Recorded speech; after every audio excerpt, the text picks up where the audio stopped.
प्रिय विद्यार्थियों, द्विवेदी को लेकर के पूर्व में अपने 2 व्याख्यान हो चुके हैं।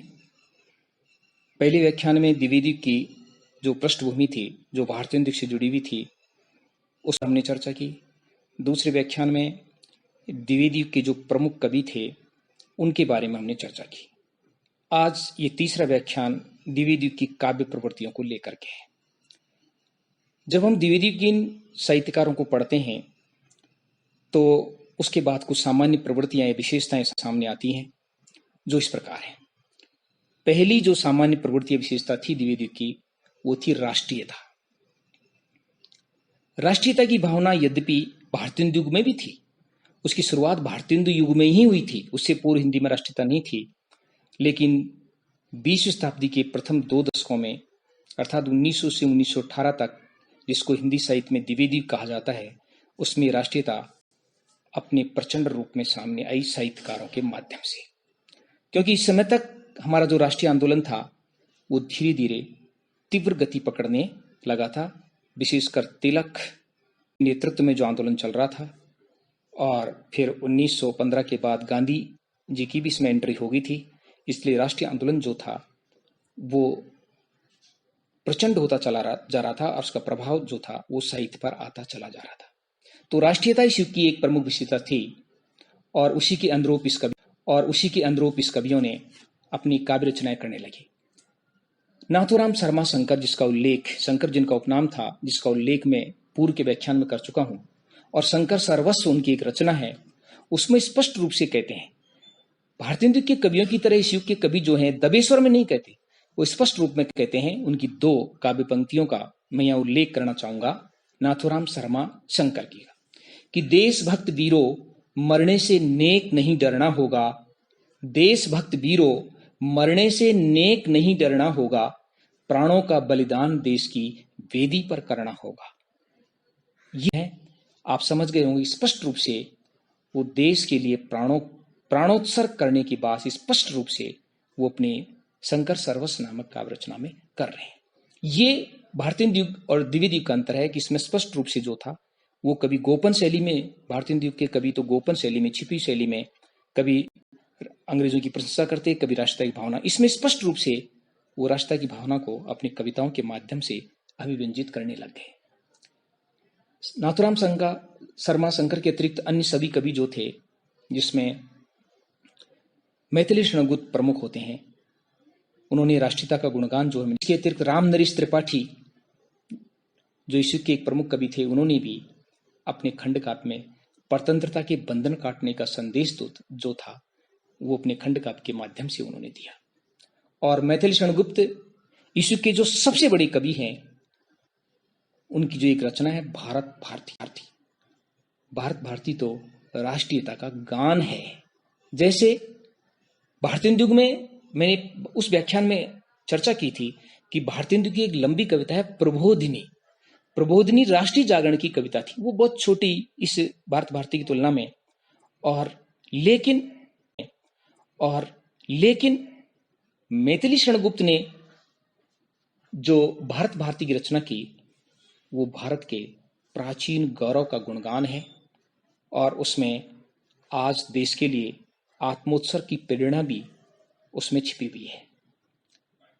इसके अतिरिक्त भारत भारती की बाद इसका वर्णन करेंगे। पहले उनके एक स्वदेश संगीत एक रचना है गुप्त जी की, मैथिली शरणगुप्त की, उसकी मैं कुछ पंक्तियों को यहाँ उल्लेखित करना चाहूंगा कि नाथूराम शर्मा शंकर की तरह मैथिली शरणगुप्त की किस तरह से जोश और ओज की कविता वो लिखते हैं और लोगों को जगाने का काम, राष्ट्रता की भावना भरने का काम साहित्य के माध्यम से उन्होंने किया।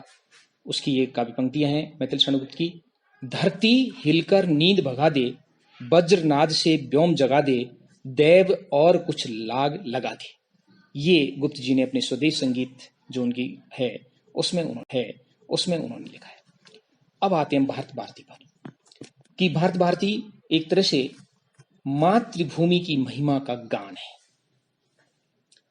संपूर्ण भारत भारती में प्राचीन काल से लेकर के वेदों के समय से लेकर के जो भारत का गौरव रहा है, भारत की जो लंबी गौरवशाली परंपरा रही है, उसका मार्मिक चित्रण करके कवि जो है वो वर्तमान युग के लोगों को जगाना चाहता है, संदेश देना चाहता है कि मैंने पूर्व बताया था कि मैथिल शरणगुप्त जो है परंपरा युग धर्म के संयोजक है। तो परंपरा को युग धर्म से जोड़ते हैं और प्राचीन भारत के गौरव का वर्णन करने के बाद वो उसकी प्रेरणा वर्तमान युग के लोगों को देते हुए भारतीय स्वतंत्रता के लोगों को प्रेरित करते हैं। प्राचीन भारत के गौरव का वर्णन करने वाली उनकी कुछ काव्य पंक्तियां गुप्त जी की मैं यहाँ उद्धृत करना चाहूंगा उदाहरण के रूप में। उनकी 4 काव्य पंक्तियां हैं। भूलोक का गौरव प्रकृति का पुण्य लीला स्थल कहाँ, भूलोक का गौरव प्रकृति का पुण्य लीला स्थल कहाँ, फैला मनोहर गिरी हिमालय और गंगा जल जहां। फिर आगे वो लिखते हैं, संपूर्ण देशों से अधिक किस देश का उत्कर्ष है, देशों से अधिक किस देश का उत्कर्ष है, उसका की जो ऋषि भूमि है वह कौन भारतवर्ष है। ये इस तरह की प्रेरणा, इस तरह का गौरवगान मैथिल शरणगुप्त ने अपनी काव्य कृति भारत भारती में भारत के लोगों को जगाने के लिए किया। इसी तरह इसके अतिरिक्त देश की आर्थिक विपन्नता, सामाजिक कुरीतियां, रूढ़ प्रथाओं और धार्मिक आडंबरों पर भी इस युग के कवियों ने अपनी कविताएं लिख करके लोगों में राष्ट्रीयता की भावना भरी और विदेशी वस्तुओं का बहिष्कार, स्वदेशी वस्तुओं के प्रयोग की प्रेरणा भी जो है अपने काव्य के माध्यम से देते हैं। सारांश रूप में कह सकते हैं कि संपूर्ण द्विवेदीगीन काव्य राष्ट्रीयता की भावना से ओतप्रोत है। अब है इस युग की दूसरी काव्य प्रवृत्ति, वह है वर्ण्य विषय का विस्तार, कि कविता किस पर लिखी जाए। पहले कविता के कुछ निर्धारित विषय थे, राजदरबार में, रीतिकाल में, फिर थोड़ा सा उससे कविता बाहर निकली और थोड़े से विषय उसकी बढ़े, राष्ट्रीयता ने उसमें प्रवेश किया, वो भारतीय युग में हुआ।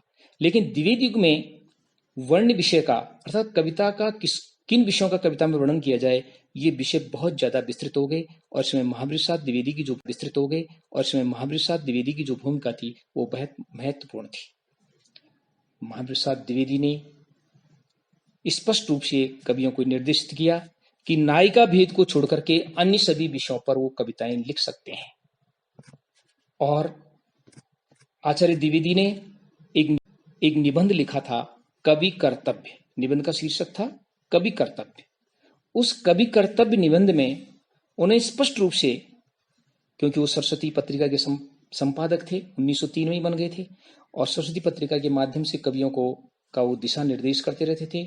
इसी संदर्भ में उन्होंने जो सरस्वती पत्रिका में प्रकाशित हुआ था उसकी कुछ पंक्तियां, मैं उस निबंध की कुछ पंक्तियां उद्धृत करना चाहूंगा जिसमें उन्होंने कविता के वर्ण विषय को लेकर के लिखा था। वे अपने उस निबंध में लिखते हैं कि चींटी से लेकर के हाथी पर्यंत पशु, भिक्षुक से लेकर के राजा पर्यंत मनुष्य, बिंदु से लेकर के पर्यंत जल, इसके अतिरिक्त अनंत आकाश, अनंत पृथ्वी, अनंत पर्वत, सभी पर कविता हो सकती है।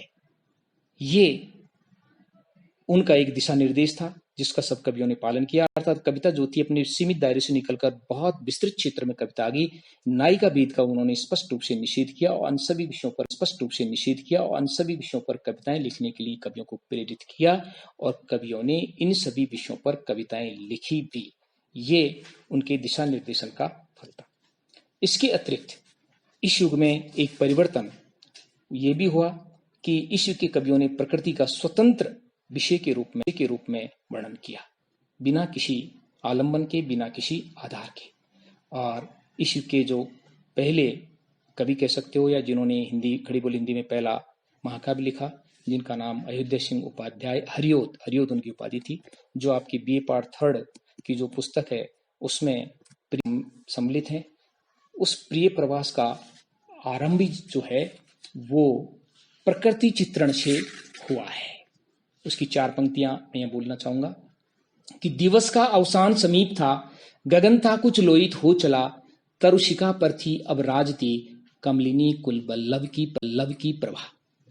ये उनके प्रिय प्रवास की पंक्तियां हैं जो ये बताती हैं कि द्विवेदीगीन कवियों ने स्वतंत्र रूप में प्रकृति का चित्रण किया। इस आलोच्य जिस युग है जिसकी हम इसमें अध्ययन कर रहे हैं उसकी जो तीसरी प्रमुख प्रवृत्ति थी वो थी नीति और आदर्श। द्विवेदी युगीन जो काव्य है वो आदर्शवादी और नीतिपरक है।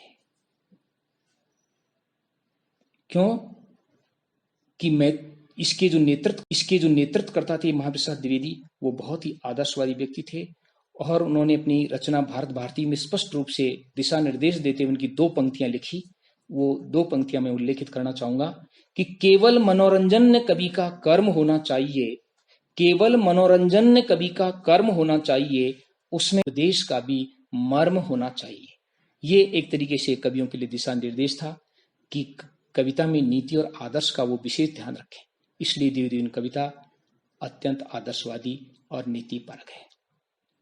इन कवियों ने स्वार्थ त्याग, कर्तव्य पालन, आत्मगौरव की प्रेरणा, इन विषयों पर कविताएं लिख करके लोगों को प्रेरित किया।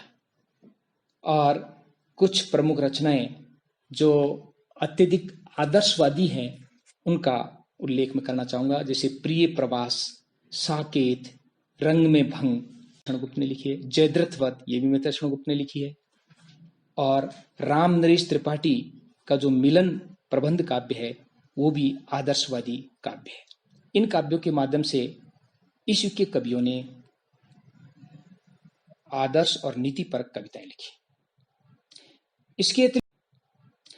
इसके अतिरिक्त आलोच्य युग में जिसका हम अध्ययन कर रहे हैं उसमें प्रेम के भी आदर्श रूप को ग्रहण किया गया। प्रिय प्रवास, साकेत और मिलन, इन तीनों रचनाओं में प्रिय प्रवास अयोध्या उपाध्याय की रचना है, साकेत मैथिली क्षणगुप्त की रचना है और नरेश त्रिपाठी की रचना है। इन तीनों में प्रेम के उदात्त रूप देखने को मिलता है।